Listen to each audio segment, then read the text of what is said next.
tinitira niya si Brad Ellie, marami daw mali. Pero si Daddy Yoda, wala naman daw siyang kasiraan. Okay lang kahit tirahin niya si Brad Ellie. Wala siyang kasiraan eh. Kaya okay lang siya manira ng mga tao. Perfect Hindi pala kasi yun. siya nagkakamali. Kaya patutunayan ni Daddy Yo, debate kami. Patutunayan ni Daddy Yo, wala siyang kasiraan. O, debate tayo. Tingnan mo, Mario, Hindi! Sumagot ka, wag ka tumakbo. Sabi mo, wala kang kasiraan eh. Makinig ka muna. Kaya nga naninira ka kay Brad Ellie, perfecto ka kasi wala kang kasiraan. Patutunayan mo ngayon, debate tayo, wala kang kasiraan. Kakasa o tatakbo? Tanggap mo, may kasiraan ka. Natural, tao ako meron. Ayan. Ngayon. Kung tanggap mo, wait lang, huwag ka sumagot. Tanggap lang, wait lang. Tanong, kung tanggap mo na meron kang kasiraan, tapos naninira ka ng kapwa mo, ang kapatid na Ellie, sinisiraan mo palagi, sabi mo, mali. Tanggap mo, meron ka rin palang mga mali. Tanong ko sa'yo, yung bang mga mali mo na yon, paninindigan mo yon o hindi mo paninindigan? O sige, sabihin mo ano yan yung mali ko. Ikaw nga may sabi, may mali ka eh, may kasiraan ka eh. Ayun nga, sabihin mo kung ano yung mali ko. Hindi, tanong ko sa'yo, sabi mo. Hindi, sabi mo meron kang kasiraan. Tanong ko sa'yo, yung bang mga kasiraan mo? Yung bang mga kasiraan mo? Dapat ba namin paniwalaan yon? Na may kasiraan ka? Paninindigan mo ba yon? O hindi mo paninindigan? Ano yung kasiraan ko? Sabihin mo. Hindi, ikaw may sabi, may kasiraan ka eh. Kasiraan ko. Hindi, sabi mo may kasiraan ka. Sige, Ikaw may sabi eh, ikaw ang magsabi. Sige, sinasabi ko may kasiraan ako, pero ikaw ang magsabi kung ano yung binibintang mo sa akin kasiraan. Yan. Okay, ito, sasagot na ako. Sabi niya, mga kapatid, isasako natin to, mayabang to eh. Lagi tinitira kapatid na Eli, ito Sabi niya, meron daw siyang kasiraan. Siya may sabi meron siyang kasiraan, huwag kang magsisinungaling, narinig ka ng maraming tao. Ngayon, sabi niya, sabihin ko raw kung ano yung mga kasiraan niya. Tanong ko sa'yo, yung mga kasiraan mo na sinasabi mo at inaamin mong may kasiraan ka, tanong ko sa'yo, yung bang mga kasiraan mo na yon? Yung bang mga kasiraan mo yon? Yung bang mga kasiraan mo na yon? Gusto ba yun ng Diyos? Yung mga kasiraan mo? O ayaw sa'yo ng Diyos? Sabihin mo muna kung ano yung kasiraan na sinasabi mo. Hindi, ikaw may sabi may kasiraan ka eh. Tanong ko sa'yo. Yun nga eh. Hindi, ikaw nga may sabi may kasiraan ka. Tanong ko sa'yo, gawa mong mali. Yung mga mali ba gusto ng Diyos o hindi ka gusto? Nako, nakagot na. Sabihin mo muna yung kasiraan ko. Minimit ako ni Elion. Hindi, ikaw may sabi Sabihin mo ngayon kung ano yung kasiraan ko na sinasabi mo. Hindi, ikaw ang may sabing may kasiraan ka, ikaw eh. Ikaw may sabi eh. Tanong ko sa'yo, paninindigan mo ba yung kasiraan mong mali? Paninindigan mo o hindi mo paninindigan? Sabihin mo muna kung mali nga yung kasiraan ko. Hindi, yung bang mga kasiraan mong mali, paninindigan mo ba o hindi mo paninindigan? Nasa iyo ang burden of proof para sabihin mo yung kasiraan ko mali. Hindi, wag ka tumakbo. Wag ka tumakbo. Hindi, wag ka tumakbo. Sabi mo kasi bro, unang-una narinig ka eh. Sabi mo, may kasiraan ka. Kaya tinatanong kita, yung bang mga kasiraan mo na mga mali, gusto ba yan ng Diyos o hindi ka gusto ng Diyos? Sagot. Okay. Kung meron akong kasiraan na mali, hindi gusto ng Diyos yun. Pero ang tanong, meron ba? Kung meron, sabihin mo kung ano yun. Wala siyang kasiraan. Umaamin siya, wala siyang kasiraan, no? Sabihin mo kung ano yun. Dinidinay niya pa. Ngayon, dinidinay mo. Hindi. Sabi mo kaganina, may kasiraan ka. Ngayon, sabi mo ngayon, yung kasiraan mo, binabawi mo na, hindi yung kasiraan talaga. Ano ba talaga? May kasiraan ka o wala kang kasiraan? Ano ba talaga? Hindi mo kami-mute, magsasalita ako. Ano? Okay, ganito yan. Ang kasiraan ko, nasa akin yun. Ngayon, kung mali yun, patunayan mo mali. Kung sinasabi mo, dahil wala man ako sinasabi sa iyo ang kasiraan ko na mali o tama. Ngayon, kung sinasabi mo mali sa akin, ikaw magsabi, nasa iyo ang burden of proof. Okay, sige. Ako magsasabi ng mali niya. Nagbibintang ka eh. Ito ako magsasabi ng mali. Sige, gagrab ko yung tanong mo. Walang problema yan. Isasako kita ngayon. Handa mo yung sako, bro. Ito. Ngayon, tanong ko sa'yo Ako raw magsasabi ng mali niya. Ngayon, ikaw mismo, wag kang magsisinungaling tatanungin kita Wag kang magsisinungaling sa harap ng mga nanonood dito. Hindi mga tanga yun nandito. Tanong ko sa'yo, sa buong buhay mo ba, naranasan mo na bang magsinungaling? Natural, nakasulat naman sa Oh, Biblia yan. yan. Okay, Walang okay. taong hindi na... Okay, ngayon, kung naranasan mong magsinungaling, sabi mo, ako maglabas ng kasiraan mo.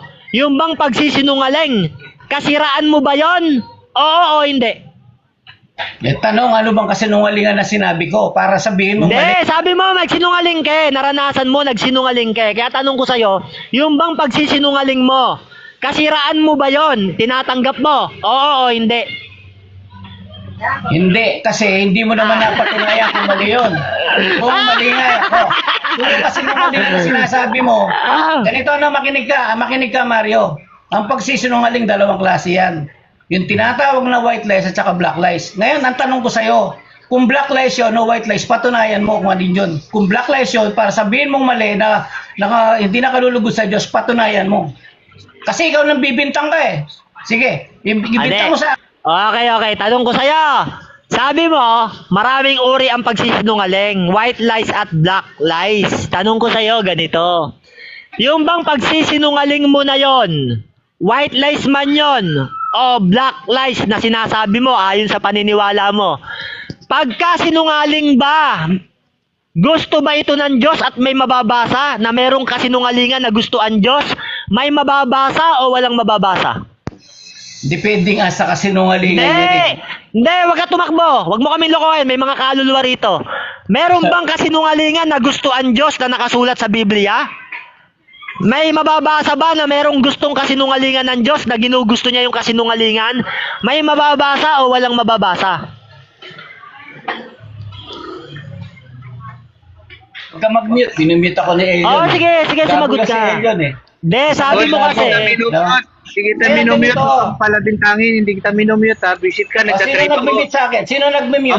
Mali ko. Sino nag-mute? Umamin. Mali ko. Hindi. Huwag kayo magsinungaling. Hindi. Sabi mo kasi, iba-iba ang kasinungalingan, sabi mo. Hindi, sasako ko yan, Bro Elion, Timex. Sige, Bro Elion, sasako ko yan. Papaluin ko ng bakal to ngayon. Sabi mo kasi, merong kasinungalingan na gusto ng Diyos eh. Iba-iba ang kasinungalingan, may white lies, may black lies. Kaya tanong ko sa'yo, meron ka bang mailalabas na sitas na gusto ng Diyos ang kasinungalingan? Na ibang uri ng kasinungalingan? May mailalabas ka o wala kang mailalabas? Makikinig ka ba sa sasabihin ko o hindi? Sige, ilabas mo sitas. Makikinig kami. Huwag ka muna mag-mute ha. Ang nag-mute sa inyo, anak ng demonyo, sinungaling. Tama? Nagmamakawa, no? Payag ka. Ayan no. Payag ka. Sige nag-mute sa akin, na, anak ng sumagot ka demonyo. na. Sagot na. Kung Nasa nag-mute sa sitas akin, kung payag sino ka kayo, ang anak ng demonyo. Ayan no, nasa sitas na Payag ka ba? Hindi na, sumagot ka na. Yung style mo, patakbo na yan eh. Okay. Patakbo na yan eh. Sumagot ka na. Patakbo raw. O ganito, no? Okay. Yung sinasabi niya sa akin, ang mga white lies na sinasabi, sabi niya, gusto raw ba ng Diyos? Wala akong sinasabing ganun. Sa bibig mo nang gagaling yun at hindi sa bibig ko nang gagaling. So yung sinasabi mo, kasinungalingan yan dahil yung sinasabi mo, hindi ko sinabi. Ikaw pa lang, sa umpisa pa lang, ikaw na Hindi. nagsisinungaling. Okay. Ako Dahil yung mga na. sinasabi Hindi, mo, naiiba ko yung topic sinasabi. eh. Tahimik ka. Sabi mo kaganina, yung pagsisinungaling mo, iba yon, white lies yon. At hindi naman yun ayaw ng Diyos. Kasi nga, iba yung black lies sa white lies. Kaya ang pagsisinungaling mo, hindi kasiraan. Kaya nga hinahanap ko sa'yo, meron ka bang sitas na mailalabas na meron palang pagsisinungaling na tinatawag na white lies, pero gusto ng Diyos yung pagsisinungaling na yon? May mababasa bang ganon? Labas mo! Sana kung marinig mo yung sinabi ni Brad Ellie, no? Siya mismo sa kanya nanggaling yun, no? Ikaw ang tinatanong Merong ko, black hindi si lies, Brad Ellie. Huwag mong sabihin si Brad Ellie dahil sabi mo nga mali si Brad Ellie. Ba't kay Brad Ellie ka tatakbo? Ayaw mo nga kay Brad Ellie eh. Gagamitin mo si Brad Ellie sa walang kabuluhan. Lagi mo nga sinasabi, mali aral ni Brad Ellie. Huwag kang tumakbo kay Brad Ellie. Ikaw ang tinatanong ko. Ayaw mo nga kay Brad Ellie, huwag ka tumakbo doon. Ikaw tinatanong ko, sumagot ka. Asa ng Hindi naman sitas? ako tumatakbo doon. Hindi ako tumatakbo doon. Kumbaga, Pero ginagamit mo. Pero ginagamit mo. Ganun din asa ang ng sitas? paniniwala Ikaw ko mismo. kasi. Huwag mo idama No. yun. Ikaw Sagot mismo. na. Sumagot Sagot ka. na. Makinig Asa ka ng muna. sitas? Makinig ka muna. Ilabas mo ngayon ng sitas na merong kasinungalingan na gusto ng Diyos. May mababasa o walang mababasa? Daang matuwid ba kayo? Na, ganyan ang sinasabi Ilabas mo, nyo. ilabas mo. Nagsasalita ka. Ilabas mo. Nagsasalita ka ng mga bagay Ilabas na mo. hindi ko sinasabi. Asa ng sitas, Oh, may ganito kasinungaling na. ang gustuhan Diyos. Ilabas mo. Napakadaldal mo. Sobrang daldal mo. Sige na, ilabas mo. Mag-aantay kami. Huwag ka muna magdadaldal dyan. No, unang-una, yung bintang mo sa akin na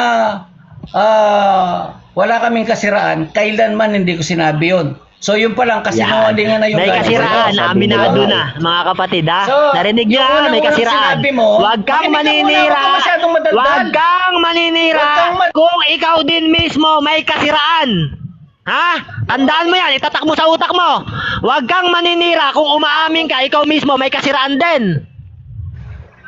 Okay, labas Hindi mo, ko na- sitas. May kasinungaling ang gustuhan Diyos. Sige. Hindi ko naman sinasabing wala akong kasiraan.